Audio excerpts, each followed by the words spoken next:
খেতে গিয়ে এরকম বাজে অভিজ্ঞতা হবে আমি কোনোদিনই ভাবতে পারিনি। তো আমরা কম বেশি সবাই স্টেশনে বাচ্চার বিরিয়ানি খেয়েছি, কিন্তু নতুন আউটলেটের বিরিয়ানিটা যে এত বাজে খেতে হবে আমরা কখনো আশা করিনি। তো অনেক আশা নিয়ে সেদিন গেছিলাম বাচ্চার বিরিয়ানি খেতে। দেখো আমরা মেনু কার্ডটা দেখে নিচ্ছি, এখানে বিরিয়ানি ছাড়াও অনেক কিছুই পাওয়া যাচ্ছিলো। তো এখানে আমরা মেনু কার্ডটা দেখে নিলাম। এই বাচ্চার বিরিয়ানিটা ছিল জয়গাছি মোড়ে। এখানে ডেকোরেশনটাও দেখে নিচ্ছিলাম, ডেকোরেশনটা মোটামুটি ঠিকঠাকই ছিল। আমরা প্রথমবার গেছিলাম, আমাদের মতো এখানে অনেকেই ওয়েট করছিল। এবার দেখো যেটা বলার মতো বিষয়, 1:30 বাজে আমরা সেখানে 1টার সময়, তখনও বিরিয়ানি সার্ভ করেনি।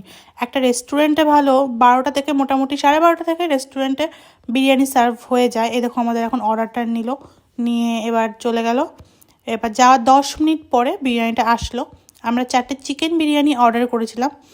এক চিকেন বিরিয়ানির দাম নিয়েছিল 130 করে, আর মটন বিরিয়ানি ছিল 240 টাকা।